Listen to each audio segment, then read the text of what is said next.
Hello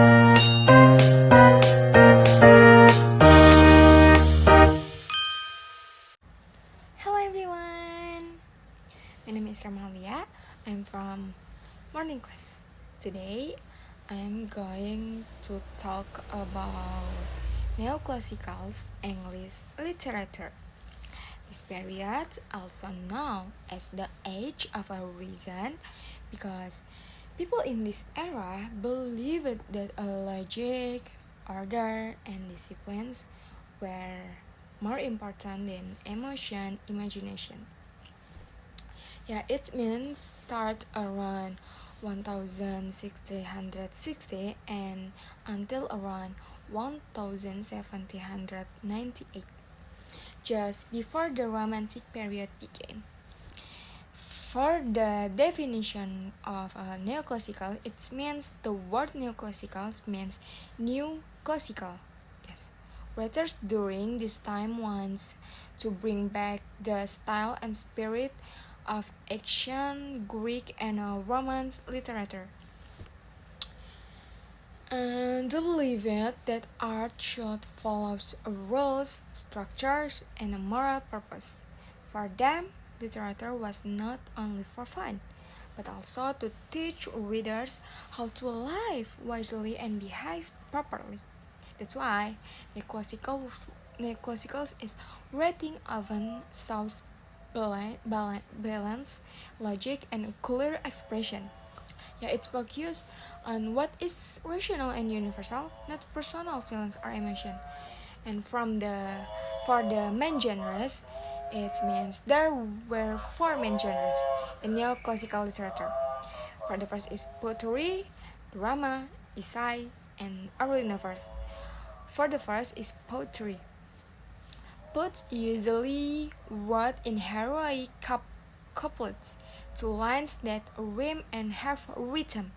They often use a satire, which means using humor to criticize people's follies, behavior. And for examples, Alexander Pope in the Rape of the Lock made fun of the upper class society who cared too much about appearance. And for the second, drama. When theaters reopened after Puritan rule, plays became very popular again. They were full of clever dialogue and focused on love, manners, and Social life. Famous playwrights include John Dryden and William Congreve. And for the third is it means essay. Writers like Joseph Edison and Richard Steele use their essays to educate readers about manners, reasons, and morality. Their publication, The Spectator, was one of the first magazines that taught people how to think and live wisely. And for the lastly, early novels. By the end of this period, Simple's novel appeared, often teaching moral values and family lessons. One example is *Mean the Vicar of Wakefield* by Oliver Goldsmith. Yeah, overall, the main goal of literature in this period was to teach and to delight. In other words, it should be both useful and enjoyable. Yeah, for the themes of the period of the neoclassicals, it's mean reason over emotion, order and disciplines, morality and virtue, and satire to criticize the flaws of human behavior. Writers want to remind people to think logically and act politely and live with a balance.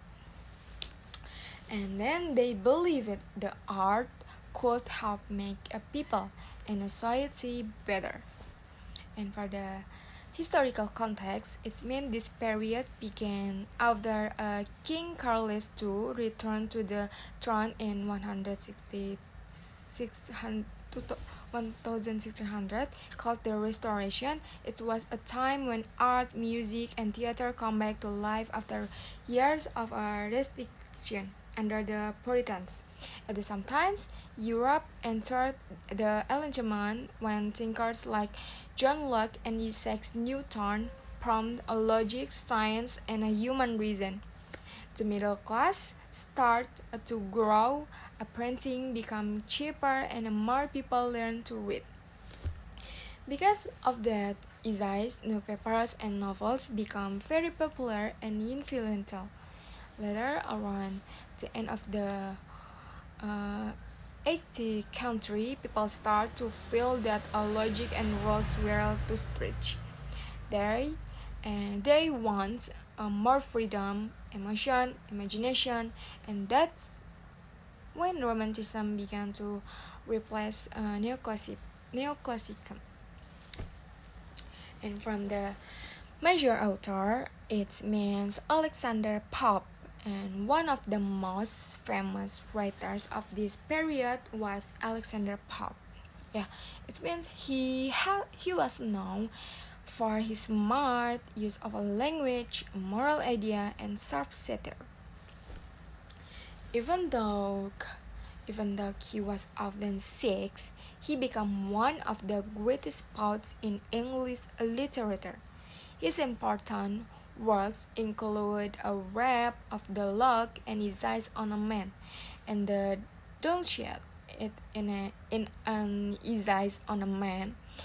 Pope explained human nature and reminded readers to be humble and wise. And one of his most famous quotes is to err is human, to forgive a divine. It means that everyone's great is sound through forgiveness. This line perfectly saw the neoclassical spirit and a moral, logical and full of wisdom. Yeah. And for the conclusion, it means to sum up neoclassical English literature lasts from 1660 to 1798. It means it's a focus on a reason, balance, and morality, and need to try to make people wiser and more disciplined. It means genres where poetry, drama, essays, and early novels, and its famous writers include Alexander Pope, Addison, and Dryden.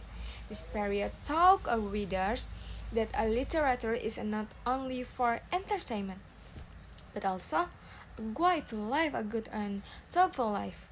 And yeah, thank you for the listening. I hope you now understand the main ideas of neoclassical English literature. Thank you and see you. Bye bye.